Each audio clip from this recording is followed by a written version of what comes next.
Thank you so much, Sally. Really appreciate it. It's a thorough review of the procedural requirements on appeal.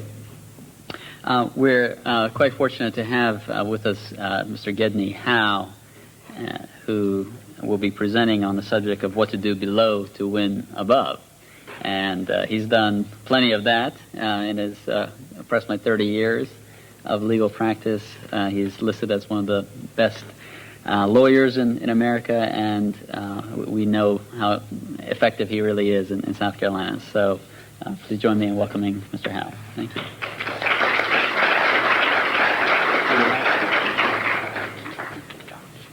Just sit him up right here. You got that? No, I make it work.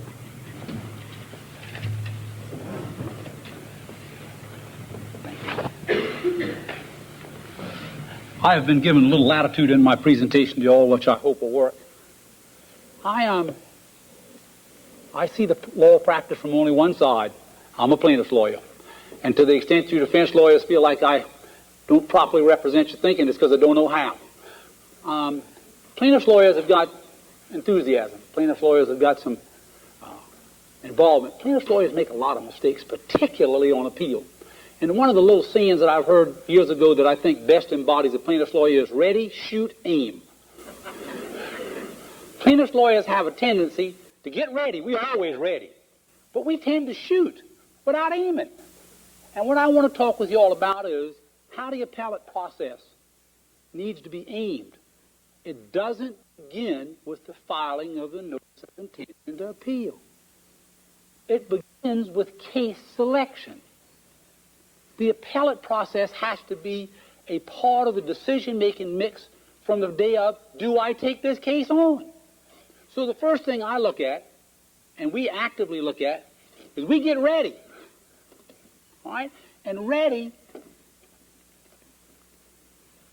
isn't just as simple as enthusiasm. Now, these are the kind of things we think about and talk about in case selection. From a plaintiff's perspective, the single most important thing is, if I win this case, I'm going to have to go to the full circuit with it. Okay?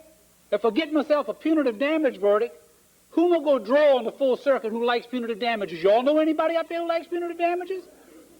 If you say, how do you do? They look at it and say, we don't like punitive damages. We think they hurt business. Okay? So we are very careful. We are very mindful of the fact of where is this case going. If we win it, who's going to hear the appeal? Now, the most important, one of the sort of sub-things with that is the federal court can certify a question of state law to the state Supreme Court. You want to always have that on your mind because certain judges are comfortable doing that, certain other judges are not comfortable doing that. But you want to be aware of the fact, you want to be thinking out, okay, I've got this case, looks like a good case, got some damages, only got one prospective defendant, I'm going to be in the federal court, all right? But this is the question, and this ought to go back to the state court for interpretation. And if it ought to go back, if you got a chance of getting it back, you want it back. Okay, that's the easiest decision you're going to have to make. Now, what am I trying to get you sort of thinking about is, that's not something you decide after you bring the complaint. That's an integral part, that decision is an integral part of whether or not you're going to take the case on. Because you can very well decide if you're doing this in a sophisticated way.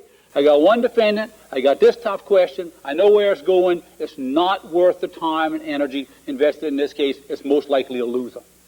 You can decide that before you bring it.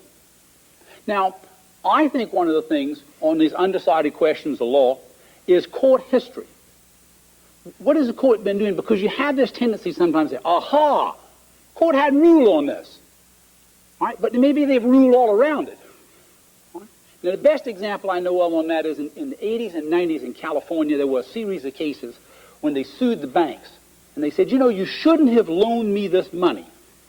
All right? You knew I couldn't pay it back. And therefore, I not only do owe you the money, I want to put in a counterclaim against you. Now, they actually got some verdicts for that in California. All right? And they got some law to support it. Now, the law in South Carolina is if you borrowed the money, you better damn well pay it back. Okay? And I can tell you And I sat down with some nice people just the other day on this, and they had a theory. And the lawyer who brought it to me as a referral, it said to me, this is undecided. And it involved them borrowing some money and the business not going well and the economy going down and why they hadn't paid it back.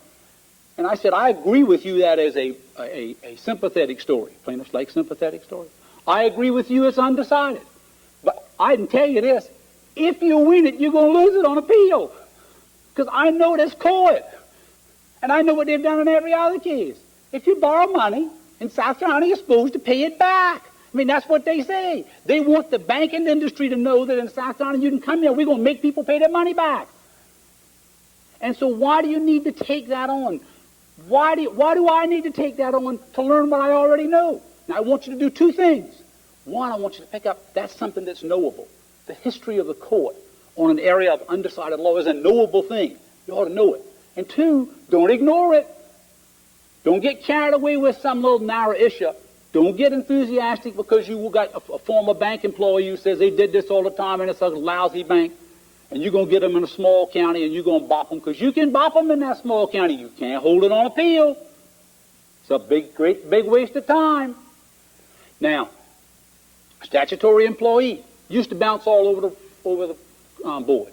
The court was, quote, plaintiffs oriented. If, in fact, the case had to do with whether we're going to give this person some comp, the court tended to find that they were a statutory employee. If it had to do with a third-party action, the court tended to find, well, maybe they weren't a statutory employee. Let them get a second bit. Courts come down pretty clear on that now. All right? You read those old cases, you'd move back and forth. Today, if you got a guy who's hurt, and you're talking about comp as the exclusive remedy, you can go to those cases, and you can make some, if you're looking for some narrow distinguishing point, early before you bring this action to justify bringing that lawsuit, that's fine. You're probably going to lose it on appeal. They've sent you a clear message on how they feel about that. Statute of limitations. You get somebody and then you're trying to get around the statute. I don't know how to get around the statute. I think the court has told us very clearly, we like the statute of limitations. There are virtually no exceptions to it. This is the history of what our court tells us. These are the things that you need to crank into your thinking before you bring the case. This is getting ready. The Fourth Circuit. What have we learned about in the Chrysler case? They don't like $250 million in punitive damages. Is that surprising to y'all? What if you got a case on liability which is going to be driven by experts? If it's going to be driven by experts, there's going to be a Daubert question. Where you want to be with a Daubert question? You better find yourself a state defendant who you can justify and get him in the case. All right? Now, what am I talking about? I'm not talking about trial taxes. I'm talking about the appeal of your case, the ultimate appeal of your case. Where do you want it to be and why? If you got a Daubert question, you want to try to be in the state court. Think about that. That's an essential element on your appeal that you're not deciding. You're deciding it before you decide to take on the case. Now, let me give you a full instance on these punitive damages. And this is the kind of thing, boy, it's easy to say this, it's hard to do. You know, sometimes you get lucky. A good hit on punitive damages, you can pat yourself on the back, but it's 99% luck. You can't win cases. You don't predict cases. You don't try cases for punitive damages. But when you hit one, sometimes you hit them, and you get a big one. And the number one thing you got to worry about then is holding it on appeal.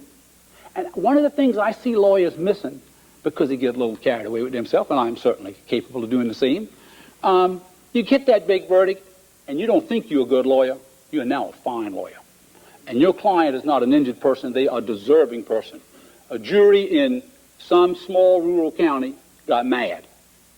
Now, and what a part of those punitive damages do you want? You want every dollar, don't you? And you want that interest, don't you? Well, you better be careful, and you shouldn't. Let's think about this on appeal. Think about the Chrysler case. Think about if you had filed a motion and said, Judge, you're sitting in the 13th juror. We recognize your role as a 13th juror. We think every dollar, this plaintiff is entitled to every dollar. And we think at a certain level, the jury has passed upon this and you should be deferential. But $8 million for a minor child is a lot. And if in the court's discretion they saw fit to cut that by 25%, we would certainly understand. And punitive damages are substantial. And if in the court's discretion you thought $250 million might be a little high, then you maybe as a 13th juror, you should cut it in half, slice it to $125 million. Now, you got me? Now, is that going to win your appeal? It's going to increase your chances. It isn't going to give you a clear win. The lower you get him to go, the better chance you got to hold it on appeal. All right? And there's a way to do that. They put in their motion to cut it. You put in your motion opposing the cut, but you certainly understand why he might, in his wisdom, decide to cut it. All right? That is thinking in the appellate terms. Now, aim. Something we often don't do. But the plaintiff's lawyers, you need to think in terms of aiming. And this does not have to be done by two separate lawyers. But it is often impossible within the same lawyer to manifest both of these abilities. Clinton had this ability they called to compartmentalize things, and it was quite a grand ability. Most people don't have it. I don't have it. We look at the role of our lawyering within the office, and I would suggest that you do the same, is that it's sort of on a parallel track. We're trying to win the case, okay? We're aiming to win. We're also at the same time, not later, not after we win, at the same time we're aiming to sustain. We want to get a verdict. We want to get one we can keep. And that's not some thought that begins later down the road. You think about what your factual lawyer is doing. In our office, we have a talker and a reader. Okay? And guess which one I am. Okay? But the talker talks to clients. He develops aggravated facts. He thinks about the damages. And he thinks about the sellability of the case. What is the theory? How am I going to pitch this? You know, what's the jury? You know, because any of these cases can be presented in 2 or 3 different ways. All right? But what is the way that's most likely to be for the jury to find attractive? Now, at the same time, the reader is thinking about the elements of the cause of action. And we can go through those. I'm going to touch on something with you in a second. We're thinking about potential jury charges, not just our jury charges. What are their jury charges going to be? What are they going to look like? How often have you seen a guy at the end of the case rest and judge say, got any charges? Just the usual charge, Judge. Your standard charge. Okay? Defense lawyer doesn't do that, does he? He's got them there 1 through 23, 3 copies. You got me? All right, they've been billing like the devil to get this stuff done, and you've been trying to answer phone calls, okay, on a dog bite case. All right? This is the kind of stuff that needs to be thought out. This is going to be part of that record. It doesn't do you any good to get this verdict if you don't have the record to sustain it. Now, back here, the direction of the law. This person's saying, here's what the law's doing. Here's where it's going. Here's where our case needs to go to fit within the direction of what this court is thinking. And these things have to be thought out before the complaint is drawn. One of the things you'll see in the technical part of the rules is, the 2-issue rule. If the 2 issues are before the jury and there's a general verdict, and they can reverse one of the issues on some legal problem, that you can still be sustained if there's two issues. Well, how about this? How about if you draw a complaint, maybe you want to put in 2 causes of action just to get the benefit of the 2-issue rule on appeal. It's nice to say, let's bullet this thing down, this is our strongest cause of action, but you can say, this is not as clear as I'd like it to be, and we're going to have to appeal this thing one day. If we win, if we get a good verdict, let's get a couple other issues in there. There's the 2-issue rule that's some benefit to us. Now, we use this and carry this out in the discovery process. I want to read you all something. This is a little law on strict liability in South Carolina. Now, my point is, how can you begin from the plaintiff's side? How can you begin the discovery process? You can't draw your complaint, which the reader's doing. All right, let's assume the reader's drawing. But the talker, How can he begin the discovery process without thoroughly understanding this? And it's not easy to understand.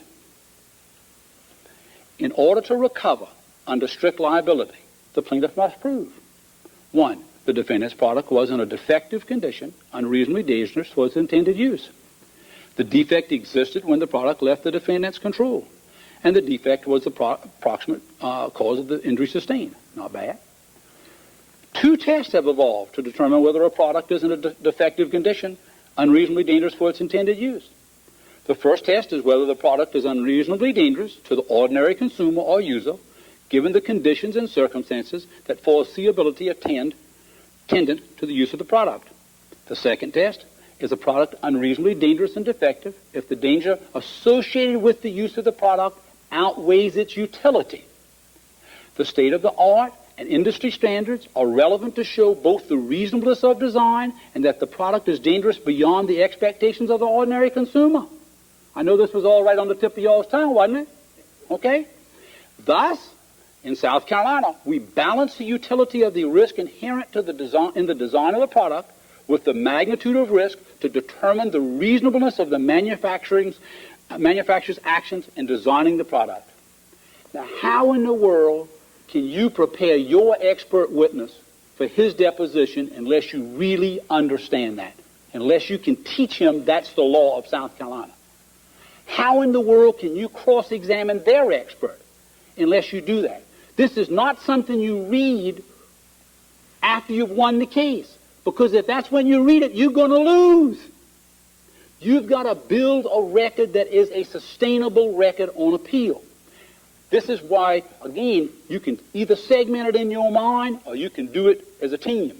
Somebody's got to be aware of that record. Now, let's think. I'm going to take a 30B6 deposition. I take them. I do not draw the notice. Okay? I do not draw the notice for taking a 30B6 deposition. How you draw that notice is serious business, because that 30B6 witness speaks for that corporate defendant, and you don't have to have that witness there. You can read that deposition for any purpose in the course of the trial to make out the elements of your case, assuming the notice was properly drawn, which I am probably not capable of doing. I can ask the questions, but I'm not so good at that notice. Now, the person who draws that notice, and it can be you if you thoroughly understand the elements of your case, if you thoroughly understand the bases that have to be touched to make that verdict a sustainable verdict. Now, there's another thing about that 30B6. A fellow like the talker often sits down and says, "Well, hello there, Mr. Johnson, where you from?" Okay? And that's not what you do. All right? Because I get bammed. I get handed the notice. I say, "Mr. So-and-so, you're here pursuant to a 30B6 deposition notice." "Yes, I am." "Is this a notice that was sent to you?" "Yes, it is." "Let's read what you're here to testify to." And he reads it. Now, do you understand that you're here on behalf of the corporation to testify to that? You got to tie his ass up tight. Because if you get something good in the course of that deposition, all right, if the talker does his job and gets some good stuff, there's going to be all kind of confusion at the end of the case as to what he was here for, and is there somebody else here, or the 3 witnesses on the 30B6, or the 3 people responding to this, because there are probably 2 or 3 people there. You want to say to him, which of these things are you here on? Because if you don't, it's going to be fuzzy, and once it's fuzzy, you're in trouble. This drafting of the 30B6 has in mind, we're going to win this case, how are we going to use this information we gather, how are we going to use it to have a proper record to sustain our verdict. It is a part of the decision-making mix. Now, what is the plaintiff? The plaintiff's getting the facts. He's developing the theory of the case. He's looking for the facts. He's looking for the story, the winning story. The talker's saying, what's going to sell? How do I turn these facts into a story? Because we're always hearing that all the way down. You got to have a story to win, okay? And you do. You need to have a good story. And that takes a certain intellectual commitment. That takes a certain salesmanship, for lack of a better term, which is not necessarily the same emotional makeup that's going on over here. That emotional makeup is thinking in terms of, one of the things he's got to do is teach the talker what the elements are. And often he has to teach them to him over and over again in the course of the trial. We need this. Okay? You haven't got this yet. I need the following. All right? The questions how these questions can be properly worded. You know, it's not just in malpractice cases. Doctor, can you say to a reasonable degree of medical certainty that the defendant doctor most probably deviated from a reasonable standard of medical care? All right? You think, you know, that and injury of the magic questions. There are lots of magic questions. And to perfect that appeal, because the good defense lawyer, he ain't saying nothing. He lets you ask that question any way you want to. And if the wrong way you ask it, the slower he gets down in that seat so you don't even look at him, think he's over there. All right?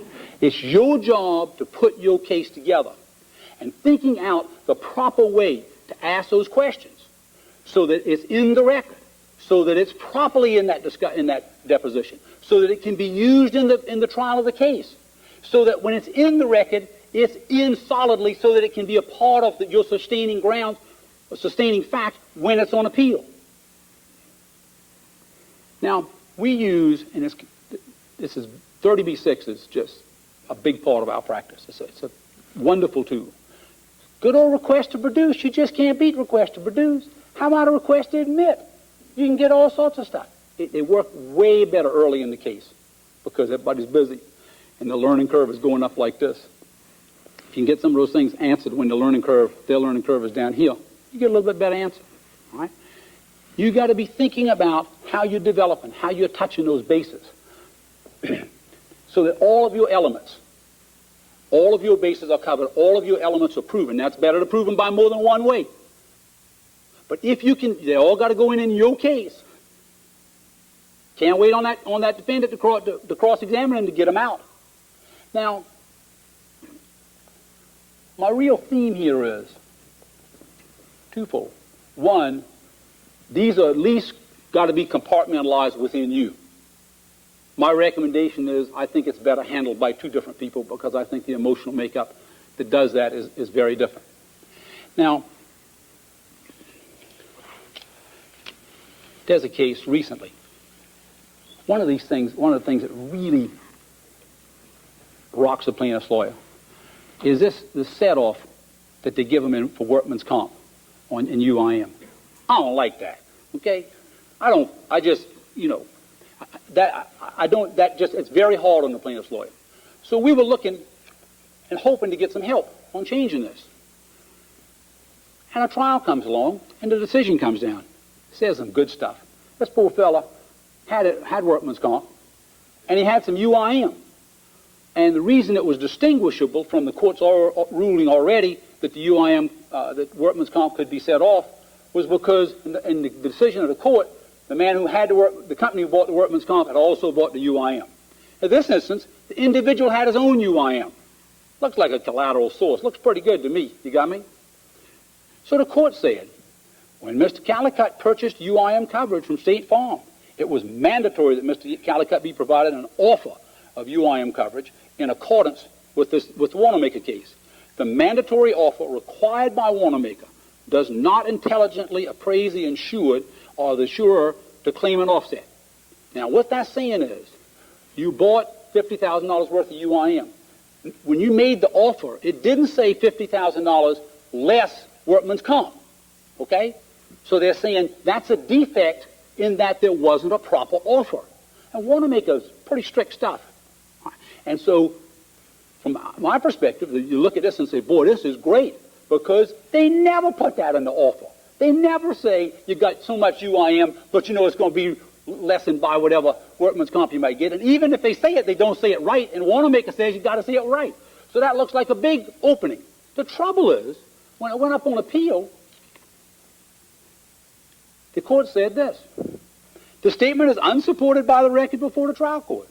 Neither party presented evidence concerning the form of the offer State Farm made to Callicutt. Now think about that. They never put the form in. They got a helpful plaintiff's judge. I don't know who it was. Somebody at the low court wanted to help them because he ruled with them without the form in. So you obviously would have ruled with them with the form in. Okay? All right? Now, I'm capable of doing that all by myself. I'm not critical of this person. I can get excited. Things can be rolling. And I can, you can miss that. You got to have the ability to do both. You got to say, this doesn't mean anything. We got to get this form in. It is an essential element of proof, We're going to lose on appeal. All right? You can't get so focused. And what I put here, the talker is focusing on, he's working to win. The reader is working to hold. All right? Down here again on the discovery process, I'm developing the theme. I'm developing the story. I want to win. All right? I'm carried away with winning. You want me carried away with winning. All right? That's where the enthusiasm comes from. That's where the involvement comes from. That's what gets you out there at 12 o'clock at night tracking down witnesses, trying to get them to say the car was going like a bullet. You hear me now? It was going like a bullet. All right? All right? That's good stuff. But somebody's got to be thinking over here about, we got to get the form in the evidence, Gedney. You got to get the form in. Okay? Now,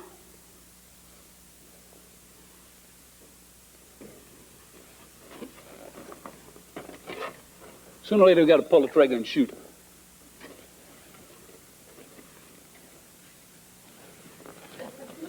See what I mean? I think that proves my point pretty well, don't y'all?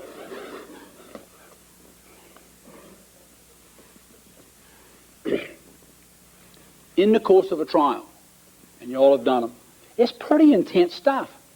All right? I mean, thinking about an opening statement, and this is not to be hard on the defense bar, but you know, going first is hard. It's a big difference between going first and going second. And it's a lot easier to punch a hole in a case than it is to prove one. All right? We got to put together this seamless web. Okay? All right? And it's got to be a pretty seamless web today because you got a skeptical, second-guessing Chamber of Commerce crowd out there. Okay?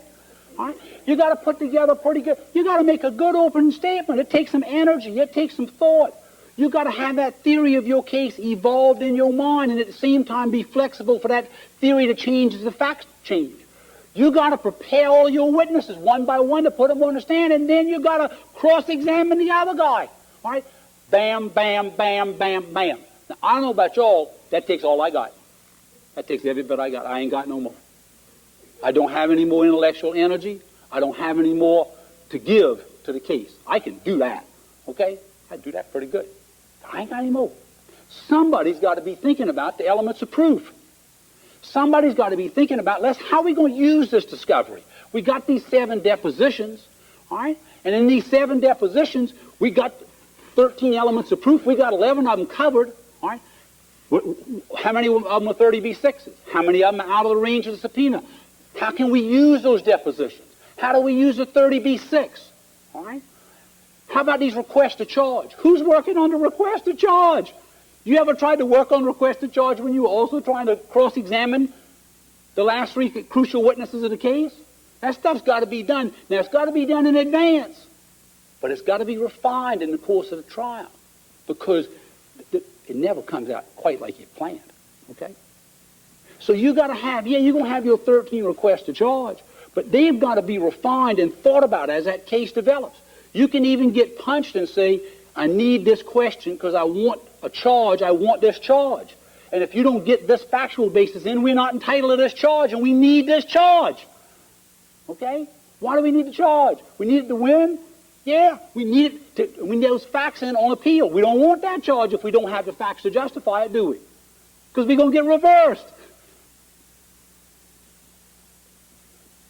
Somebody's focused on post-trial motions.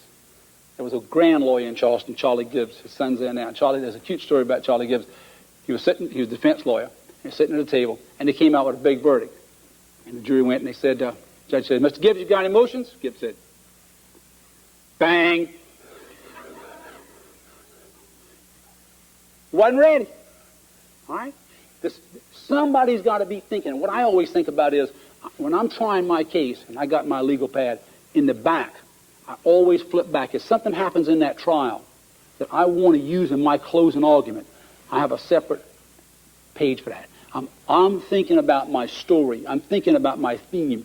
I'm thinking about that closing argument. And those things that happen, I'm writing down. My partner, Alvin Hammer, the lawyer in this team, is sitting there. The things I write down don't mean a thing in the world to him. He's writing down, have I gotten those elements? How has the judge ruled on this? What do we make? What are the elements of our post-trial motions going to be? I mean, and he's getting us ready for this record. He's focused on the record. He's thinking about the appeal as this case is evolving. Now, then we come back to what today's been about. The case is over. Somebody's noticed an intention to appeal. And the rules that we've been thinking about and kicking around come into play. Now, Alvin draws the brief and is a wonderful brief writer. I've got some thoughts with you on appeal at the appellate level, which pretty much track Justice Toll, but I want to kick them around with you a little bit. Preparation. I don't think a plaintiff's lawyer or a good defense lawyer can prepare in his office. Too much going on. If you're getting 40, 50, 60 calls a day, I don't know about you, when that phone rings, I want to know who's on the other end. I want to know if the plane has crashed, or if the bus has run off the road, or just what exactly is going on, who is calling me, and why. And the idea that I can sit in that office and hear that phone ring in the distance and pay attention to an appellate record is ridiculous. I can't do it. All right? I go to a hotel room. It's easy when you're out of town. I go to a hotel room in Charleston, and I don't even go to a nice hotel room. I go to a plain or stay. I am easily distracted, okay? I go to a plain hotel room because that's where I begin my study. And I suggest to you all, as Justice Toller said, it is not a general, let's reread the brief, let's sort of kick this thing around. Last important thing I did was in the Fourth Circuit. Argument was on Tuesday. I was in Richmond on Saturday morning. Saturday, Sunday, Monday, all by myself. And my partner said, "You want me to come up?" I said, "I don't want you to come up because I don't want to talk to you. And if I want you, I'll call you."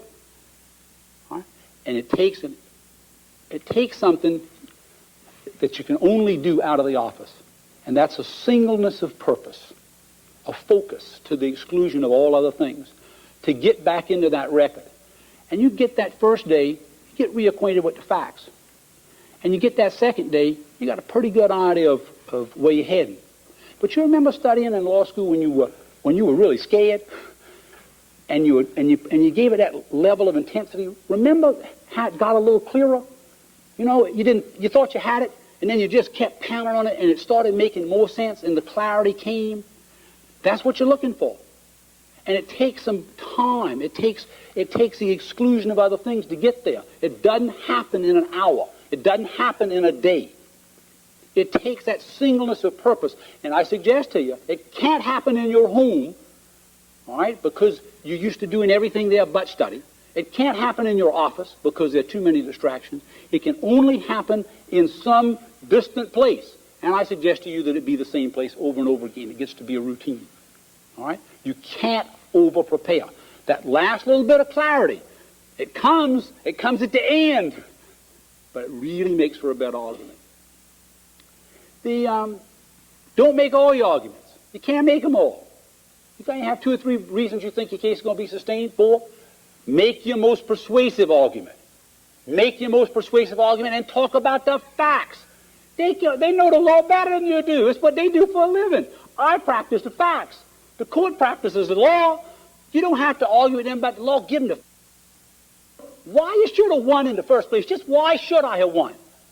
There's a sense of that you're not supposed to be a plaintiff's lawyer, that you're not supposed to make a jury argument. Well, I don't know that I fully agree with that. You're not supposed to make it a flowery plaintiff's argument.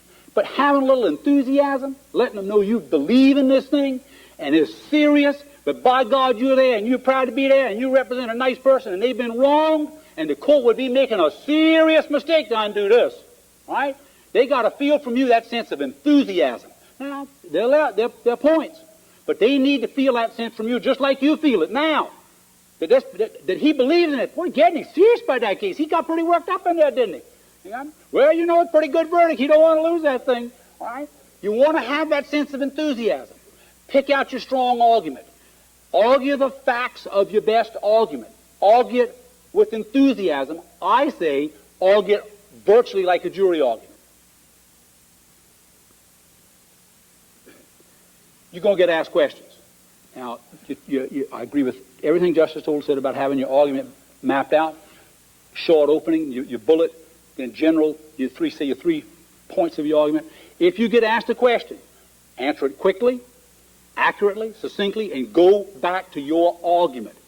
Do not get sidetracked. Do not, I mean, you want to give her that answer? You want to give one of them that answer, often her. You want to give that answer, and then you want to go back to that argument. And nobody's offended by that. You answer it directly, but you answer it quickly and succinctly. You want to go, you're arguing your case. Do not argue the other side's case. Don't argue their brief. The hell with their brief. Argue your brief. Don't get up there and start answering things they argue. That's their business. Let them argue their brief. You explain to them why you should have won. And the fact that you did win was what? It was justice. It was the right thing to happen in this case. All right? Somebody else wants to poke a hole at it. Now, in reply, then you may take a shot at it, but not in your argument. Our court is very lenient, flexible about time, and this was touched on, but I want to reinforce it. You do get some questions, and the questions do use up your time. When they do, the court is comfortable in giving you sort of an equal measure of additional time to finish the logic of your argument, and that's a very nice thing. So when time is up, if you've got another minute, a minute and a half, it doesn't offend anybody to take that minute and a half, and if you need that to carry the theme of your theme to conclusion, feel free to use it. Don't just babble. But if you've got an idea that needs to be finished, nobody gets mad at you for finishing that.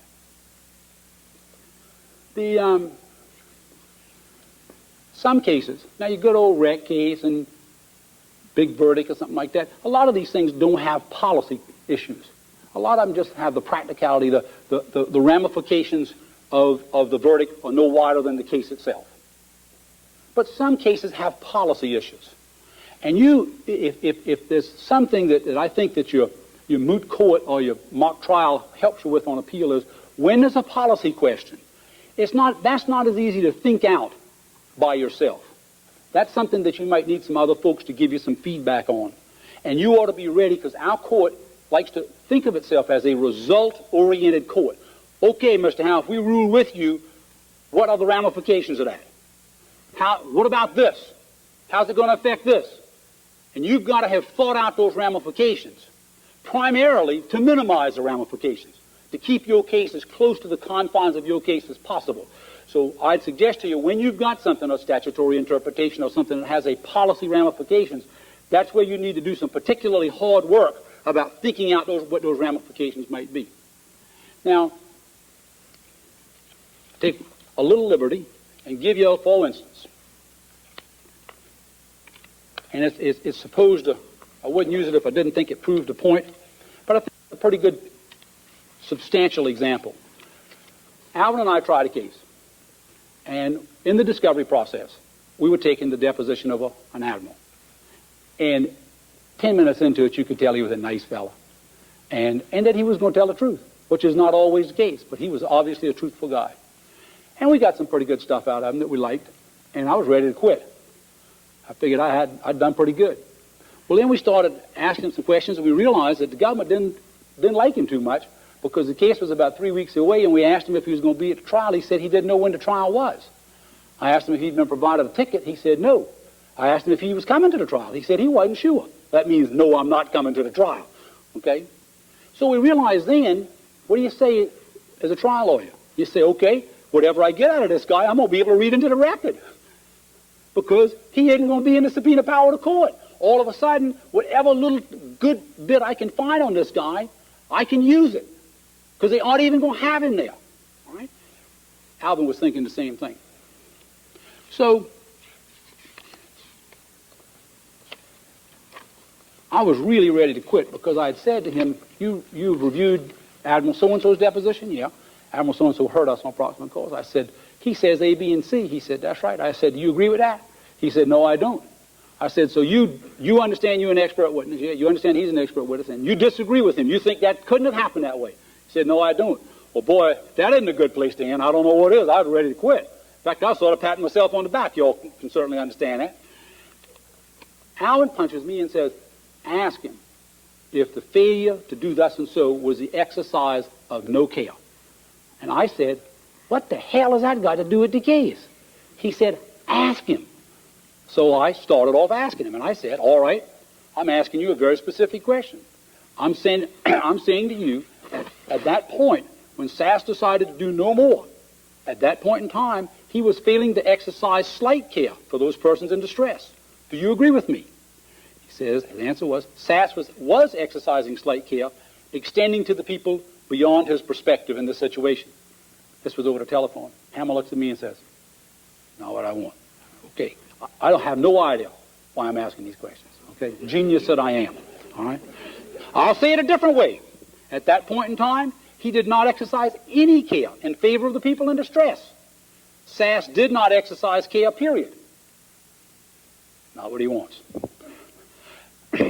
He did not exercise any care in favor of the people in distress, did he? Answer, I don't agree with your expansion of that he's doing nothing to a consequence. So I keep going. When SAS decided to do no more, was at that point the decision to do no more. Do you agree with me that the decision was a failure to exercise any care for the persons in distress? I want a yes or no answer. Answer was, I would say yes, to which I got. And I said, no more questions. Now, I can tell you all this because I ultimately understood why I was asking that question, but honest to goodness at the time, I wasn't real sure. We got an order in that case. And that order reads as follows, paragraph 23. The decision to suspend the search and take no further action constituted a failure on the part of the Coastal Guard to exercise any care toward the plaintiff's decedents. All right, that sounds pretty good. Admiral Peschel, defendant's expert witness, testified that the decision to do no more was a failure to exercise any care for the persons in distress. I thought, now I understand why Alvin wanted me to ask that question. Because if you look at the law, it says he is subject to liability for wanton and reckless conduct, the court finds. And then it defines wanton and reckless conduct as reckless and wanton conduct has been described as gross negligence, and gross negligence is the failure to use even slight care. The whole case in the question. 2 no's and a yes. On appeal in the Fourth Circuit.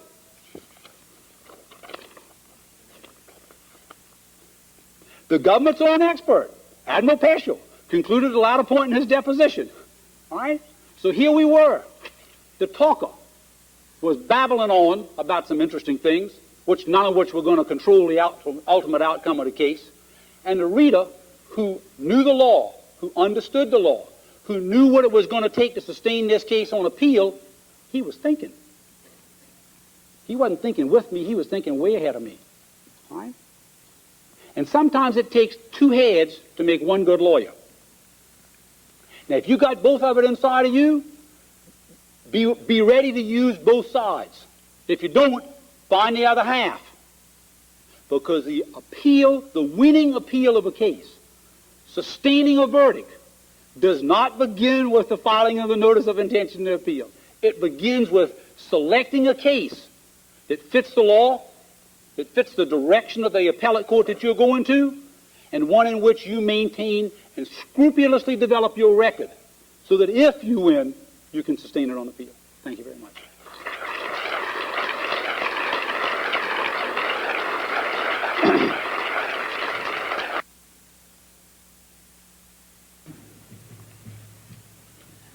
Thank you so much.